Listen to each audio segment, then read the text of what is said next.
Welcome to BlisstOut. Listen in. We got a beautiful musician with us today, Matthew Kocel.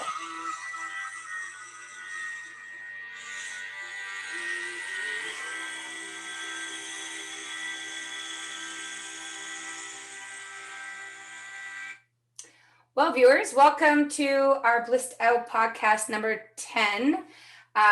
We are here today with our wonderful Matthew Kocel, musician, teacher, healer, multi-dimensional, wonderful being and leader in the community. Welcome to the show, Matthew. How are you doing? I'm great. Thank you for having me, Leanne. Oh, you're very welcome. So Matthew has been in our previous BlisstOut Fest in December, and with the upcoming festival, April 25th, I'm so grateful, community, to be on a journey with these beautiful souls because, you know, there's only so much that we can get in short periods of time, and every amount of nectar of these beautiful human beings, I want you guys to be able to hear a little bit about, have an opportunity to work with them, and for them to present you some of their story and some of the ways that you can connect with them and interact with them in a business way, and definitely learn with these wonderful people. So, Matthew, while you're there and looking amazing, it's a beautiful day in BC. It is a beautiful day here. Tell us your why in throat singing and how this all started.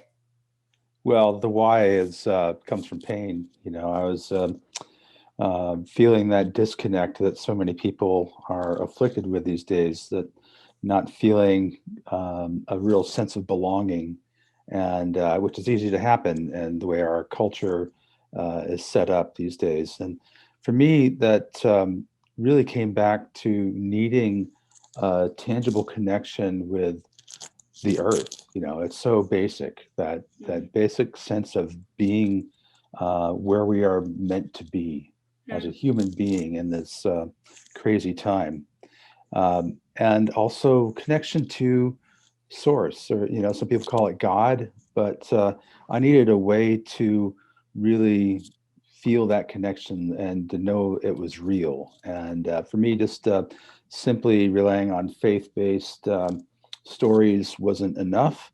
I needed a real tangible experience, and life gave me that. So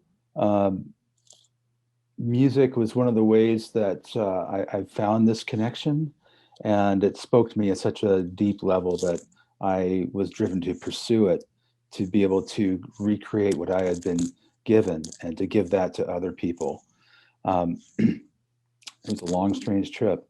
But that's my why, is to give people a sense of belonging and connection.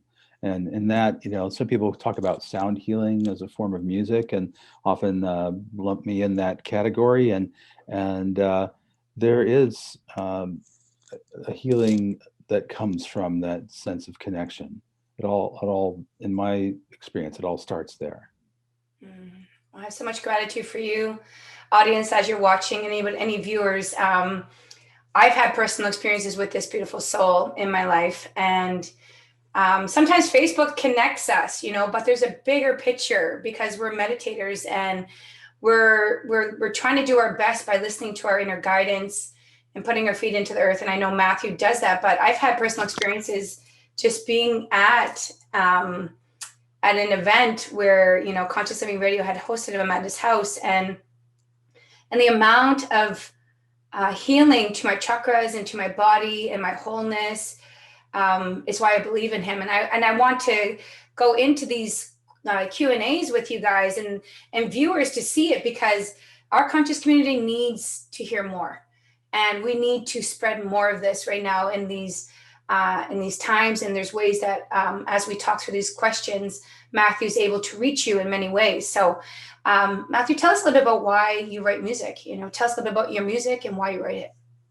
Well, I feel like music is actually writing me. It's not something I sit down to calculate. It appears usually with a feeling, or it might be a melody or a rhythm that just kind of pops in between my ears. So I just make myself available to it, and I'm on the lookout, for these snippets that show up in my head, um, and I will just play with them and engage with them, and they seem to grow on their own. It's like taking a seed and planting it, watering it, and making sure there's nutrients in the soil. That's basically my process with music. So good. And what are your goals with music? Do you have any goals, personal goals? I know you got some music out there on Spotify, and everybody who's on Instagram, you guys, when you're posting your stuff, you can actually post Matthew Kocel. So friends that know him, you have an ability when you're putting out like a post and there's a certain motion or a certain feeling that you want to give the people that are looking at your post on Instagram, you can actually tag his music into your creations. And just like other artists that I promoted before, like David Primo, Mitten, Manos, Sting, we can actually go into our phones, go into Instagram, and we can do that. I didn't even know that Matthew's, all of his music was in there. And I'm like, what a wonderful way people that love you can share you. I just want people to catch on that vibe, because that's how we multiply the greatness of what you do. And I really believe in you. So yeah. So what are your goals with music? You were saying any goals you have? Well, my ultimate goal with music is to heal the world and, return paradise, heaven on earth. Uh, yeah, how do we walk back from there? Yeah, I just want to be able to keep creating and be part of that creative process with this music that shifts, gives people a shift in perspective or in reality, really, and to continue to be able to produce that and make it available to people around the world. Well, I know that I have a question about influencers, but I feel like it's coming up for me right now, because I really feel, other than your story of your own personal journey and some suffering that brought you into this art and transformational tool, who were some of your favorites, maybe as a child or, and that you grew through musically that really had an impact on you? Well, I'm a child of the 60s, so Jimi Hendrix blew my world open. Groups like Led Zeppelin. I listened to a lot of Deep Purple when I was in my early teens, and I still do when I'm working out now. And Yes was a major influence for me. Their Big music. Yes. I'm a big Yes fan. Really? No wonder we Big get Yes along fan. so well. Oh, I've seen them live 5 times. Oh my God. Both of my sons are doing their bachelor's in music, and my younger son and you would hit it off. Okay. Oh my That's just God. amazing. Yeah, we'll have to connect. Yeah. Yeah, something about the vibrational frequency they were working with, it just gave me hope in my Oh. darkest times. When I was a teenager, I was having a hard time, and I was feeling quite alienated from, my nuclear family and the world. And there's this music that just gave me a glimpse of, like, it felt like heaven. Oh yeah, joy. Like I was There's so much glimpsing, joy. yeah, like I was glimpsing heaven. And yet there's this power behind it. It wasn't just all, harp music and, clouds. It was like there was earth, there was power behind this. And yeah. And And they're always sold out. You know what? Like, no matter, I go to look for their records because we're into record collecting right now. They're cool. always sold out. I try to find them for my son at Christmas too, and I'm like, okay, fine. Yeah. Yeah, they were and still are a major inspiration for me. Peter Gabriel, and more modern, as we move forward in time, Peter Gabriel really inspires me, especially the Passion album, which was used as the soundtrack for the movie The Last Temptation of Christ. That album just completely rocked my world. And a really unexpected influence was the Kyoto monks, order of monks from Tibet. So, after I dabbled in university for a couple of years studying music, I quit all that to move to the nearest big city, Denver, Colorado at the time, to join a rock band. And I started playing in full-time working rock bands. And in those days, virtually every city and town had pubs where there was live music.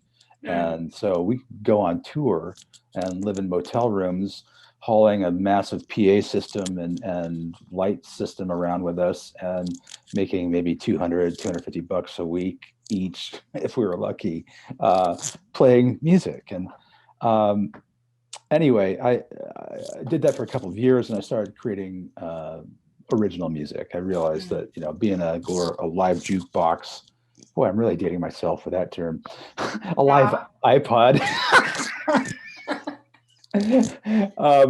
was not going to get me, fulfill my dreams of rock and roll glory and changing the world with, yes-like music. So I started forming groups to create our own music. And I was really trying to fill my spiritual needs through music. And there were fleeting moments of making that connection. But, if you're forming a band from the place of, okay, all us here in this group, we're going to collaborate, and this is, the sum will be greater than the parts. That's a great aspiration, and it's full of it's a minefield too, because you're not in control of where the other members are at, and it's so much work to find, especially before the days of internet and email and interconnectedness online. It was so much hard work to find people who are just qualified technically to play with, much less finding people that you would connect with on a spiritual level. That was quite rare. So it was, I was suffering. Okay. I was quite lonely, and my only close friends were my bandmates usually. And like I said, some of these people, very talented individuals, but had problems, and projects kept, coming to fruition and blowing up, and I was hurting. So I finally, I was moving into depression almost. I was, and there's a time of age where they call, and astrologers refer to this as the Saturn returns, where you start to question your reason for existence. Okay, and that was hitting me hard, and I wasn't finding the answers I was looking for, and the depression was growing heavier and heavier. And I just got to a really low point and realized I have to find my path. I have to find a way to connect with what they call God, and find my reason for being here. So I went to a bookstore and scanned, and I'm like, okay, something's here that's going to speak to me. And I found a book called Inner Power Secrets from Tibet and the Orient. So I learned about the chakra system, the human energy system from the Eastern perspective. All of this stuff made sense to me. And I started to practice these breathing exercises and meditations that I learned through that book. About 6 months later, my girlfriend at the time took me to a metaphysical store, something I'd never even heard of. I'm like, oh, what's that? And well, they've got these tarot cards and books and stuff you might be interested in. I'm like, okay. So we walked in the door, and I heard this sound, and it was unlike anything I'd ever heard before. It was a wall of sound. I did not recognize this deep, rumbling vocalizations. And it was kind of intimidating, but I asked the clerk at the store, I said, what's that? What do we listen to? She said, it's Tibetan monks. I'm like, what? I didn't know what a mantra was yet, but I knew something attracted me to this sound. Part of me was scared and wanted to run away, but the other part of me wanted to lie down in between the speakers, and spend the day there. So I bought the tape. It was a cassette tape. We're talking about late 80s. And brought it home and started meditating. And the more I listened to these guys, the more it seemed oddly familiar and just really resonated with me. I tried to mimic their sound, and I could sing kind of low, but I wasn't getting that sound. They were creating overtones with their voice, which are additional sounds in addition to what the natural voice produces. And but I just kept listening and letting it percolate with me. And around that time is when I heard that album Passion by Peter Gabriel. Mm, So it was so just, good. yeah, it was blowing me wide open. I remember meditating to that album before going to gigs, just Mm, like, okay, this is where I really want to go and where I mm. want to take people. Oh, Um, so I kept playing in my rock bands and prog rock bands. It was getting better. The bands kept getting better. And my last band, it's called Critical Mass, which is ironic, looking at that was like the critical mass for my journey, for that chapter of my journey. And these guys are still good friends. And so I never had a group that we got along so famously. And in 1994, I climbed a mountain in South Park, Colorado, and found a crystal on top. mm, It just happened. We got to the top of this small mountain, and these words just came out of me. Or if there's any crystals around here. And the moment I said that, I turned my head, and there was this crystal laying in the sun, all by mm, itself, no mm, other crystals around. I picked mm, it up, and my life changed. I was actually laid off from my day job, and critical mass that very evening that I was laid off from my job, went into the studio for a week to record a epic demo that I still listen to. And the band broke up 2 months later. So I had been looking for a change in my life. I wanted to make a shift to a more spiritually oriented and holistic lifestyle. And I had been dabbling in hands on healing arts. I felt, well, I knew I was good with my hands. I had a good touch, and people loved to receive my massages. And I was very interested in things like Reiki and energy healing. And so I had this plan, I can heal the world with my healing touch. I just have to get my hands on people. So I'll be a massage therapist and like undercover energy worker and guerrilla ascension tactics, I call it. And so I, when critical mass broke up, is also quite heartbreaking to me. And I just realized I'm done. I can't do this anymore. I think I had been in 17 bands or projects over a 15-year period. No, 15 projects over a 17-year period. mm. So there's a lot of hopes and dreams to be dashed over and over again. And, some of them, very unpleasant experiences were amongst that experience. So I actually, at that point, quit playing music. Mm. My bass went off, in the corner, and I didn't touch it for years. And I still, would dabble on my guitar a little bit, but other than that, I just wasn't. I gave up. I'm like, Mm. okay, I'm going in another direction. That was fun, miss it in some ways, but other ways not. And so I went to massage therapy school, got my first Reiki training, and I just dove head first into healing arts and meditation. Everything I could get my hands on, I was a sponge for all the tools and courses that I could, find. As soon as I graduated from massage school and started my practice, I just got this really strong inspiration. I am going to start holding meditation circles in my home. I want to provide a space where people can connect with a group and have that safe container to open our hearts, connect with the earth, connect with source. And I could do that. I just knew I could do that. And When um, was that? That was like that was what? in the summer of 1997. Ooh. Yeah. So And that's a long time, ladies and gentlemen. We got a little master on our hands here. yeah, I got a few miles on the odometer. So, yeah, it started small, but people started coming. I just, I called my friends and said, hey, I'm holding a meditation group. You want to come? And people started to come and bring their friends and keep coming. And it grew. And I was doing it twice a month for a long time. And so it's for several years.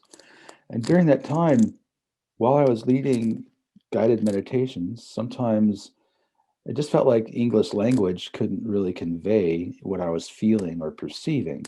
Mm, So I resorted to just pure vocalizations of Om mm, to transmit that essence. mm, And I was really surprised at how people reacted to that. They would tell me that they could feel the energy or sound moving through their body or around their body, and the shifts that they experienced just through that pure transmission, mm, beyond words. And on my part, I was hearing or detecting more texture in the voice than I had noticed before, the subtle overtones. And I should probably explain what an overtone is, or harmonics, because it's really integral with sound healing. So if you pluck a single string on a guitar, got one over here, we're going to hear a note. Okay, that's what we register as the pitch of this string as it vibrates in space. What sound is waves moving through substance of the air, or it could be water or anything that's moving through some form. And we recognize pitch based on how many times that vibration shows up in time and space, or hertz, or vibrations per second.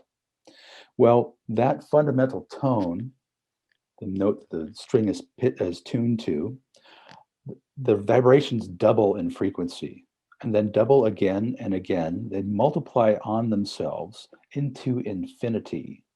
mm, So sound really expands into infinity. Those multiplications of the frequency of that fundamental tone are harmonics or overtones. These mm, are interchangeable terms. mm, So it's like additional notes piled on top of the fundamental.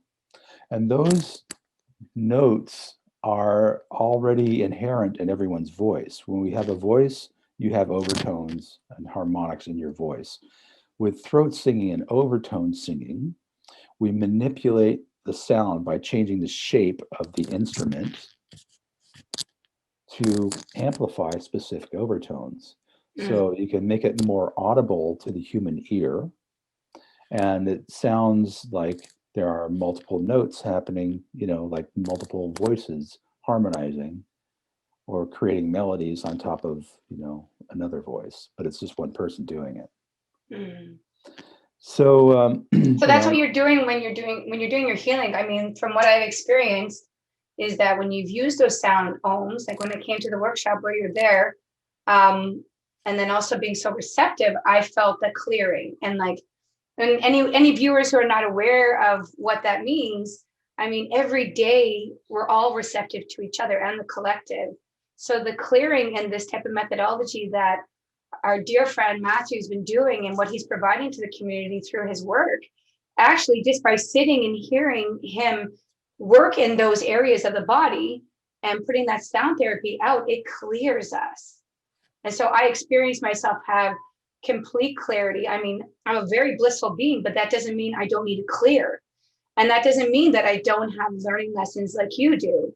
So why I promote people like this is because I believe our community needs more opportunities to know how much we have in our community and how much work he's done in himself, first of all, and how much contrast that led him to integration is how he's flowered into this beautiful, beautiful human being and musician at this time. And I still think there's a lot of music to come because, ladies and gentlemen, I'm going to definitely support all the juicy nectar and delicious things that are inside of him, pull them all out of him as much as I can.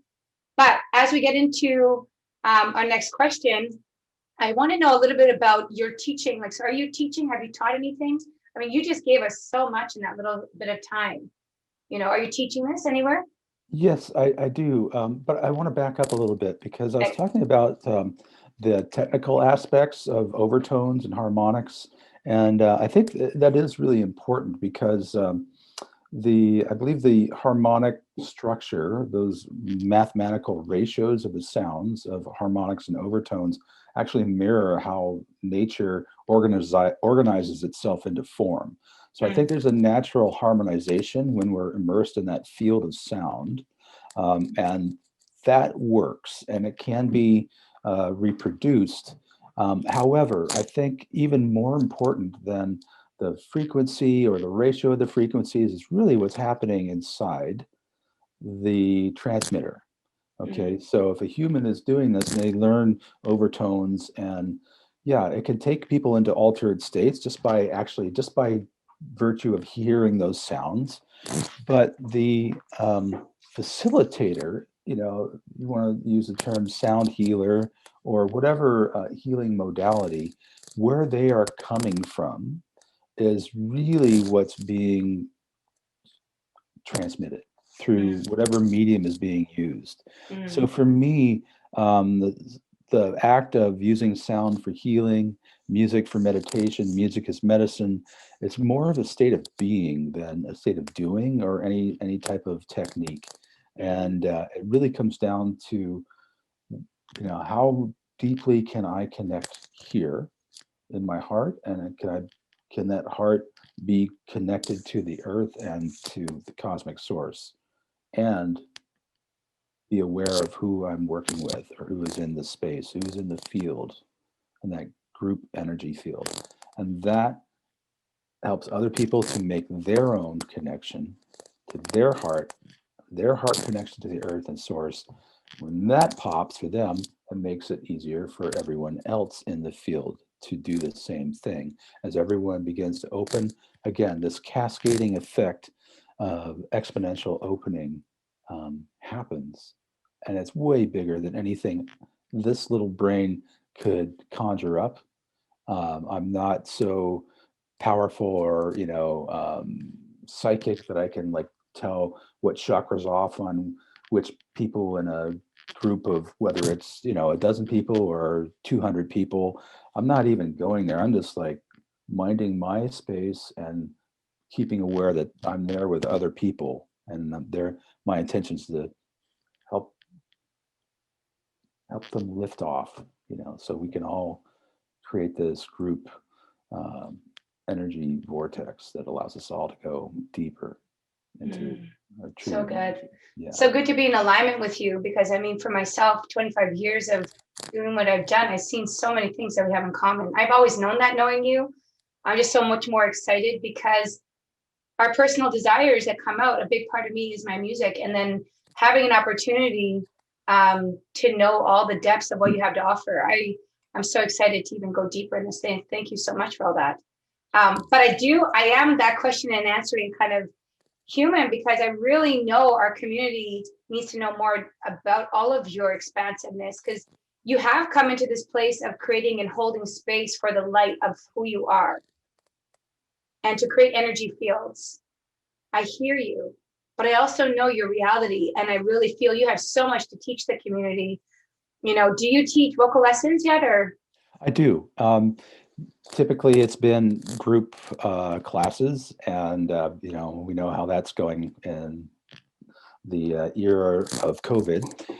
So I do take students online and do private sessions, and I am available for that. And occasionally people ask for mentoring in sound healing. I don't have a certification program. I really, let's just say, I just don't believe that's something you can be certified in, the state of being. But I am available to guide people in their own process of becoming someone who can hold space for others in a way that is helpful and opening. Well, viewers, I have a proposition, because I also know I'm a manifester generator, that there's going to be more podcasts coming with me and my dear friend, Matthew. We are going to co-create this into existence for the ability of what he has within him to come out in a podcast series. So get ready for that. That's going to come soon, probably be after April, after this event, just because there's so much content that I am making. But I know the catalyst that I am, and I also know the love that I'm going to squeeze out of these beautiful human beings. That we're going to take the middle way on this, get this into creation, and let the legacy of BlisstOut and all the Ascended Masters mutate us transform us, become catalysts for energy fields. And that's who Matthew is. And his music, I want you guys to know the links. So tell us the links. We've got a couple minutes here. I want to know where people can hear you, where they can add you. And if you guys inbox us when you see this video, myself or Matthew, use hashtag BlisstOut to get your vocal lessons or something to talk to you or interact, even in a consultation about what you want to do with music and healing, and even have an experience where he can help you through your personal journey, because he can also vocally use his body as a transmitter to help you through healing. We'll offer you that code, but you got to inbox us, okay? So where are you on Spotify? Where are you on Instagram? Where are you on Facebook? Matthew Kocel. That's all you need. Just facebook.com/Matthew Kocel. Cosmic Throat Singer? Cosmic Throat Singer? Yeah, you can look it up. That's the title of the page, Cosmic Throat Singer, Matthew Kocel. But if you put in Matthew Kocel, that'll show up. And same with Spotify, YouTube, Instagram, etc. Just Matthew Kocel. 2 T's in Matthew, by the way. And Kocel is Kocel. My first 2 albums are available for download through my website, which is omshaman.com, OMSHAMAN.com. Or if you just Google my name, that'll show up. And the website is going to change as soon as I get this new one completed. And that'll just be my name, but I'll have Om Shaman forwarded to it. And if you go to my website, you'll find that there's an offer for 3 days of healing music for free. And yeah, all you need to do, you don't have to make a purchase. You can just enter your email and I'll send those to you as well if you want to try it out. Try before you buy. And I have a new album that I'm going to be releasing here in the next couple of months. So I'm going to drip it out to the streaming services, but it'll be available to people who want to deal directly with me as a complete work. And I'm very excited for this album. It's called Song of the Ancients. It is, I'm joined by a fantastic percussionist. This is the first album where I have percussion on most of the music. And this gentleman from Denver, Colorado, just has the perfect touch for my music. I'm absolutely stoked. And also 2 female vocalists join me on 2 of the songs. So it's really a amazing expansion of the music that I've created so far. Well, I'm so excited to be lifted into the space of heaven that you bring. And for everybody else that needs a little bit more heaven in life, please check out Matthew Kocel. We love you, Matthew. We adore you and we support you. Thank you so much. A little bit more grace, you guys. A little bit of Matthew Kocel. Your music is so primal, so rich. It touches us on a deep level and activates our heart. Dr. Joe Dispenza. That's Matthew. Take care of yourself. Thank you.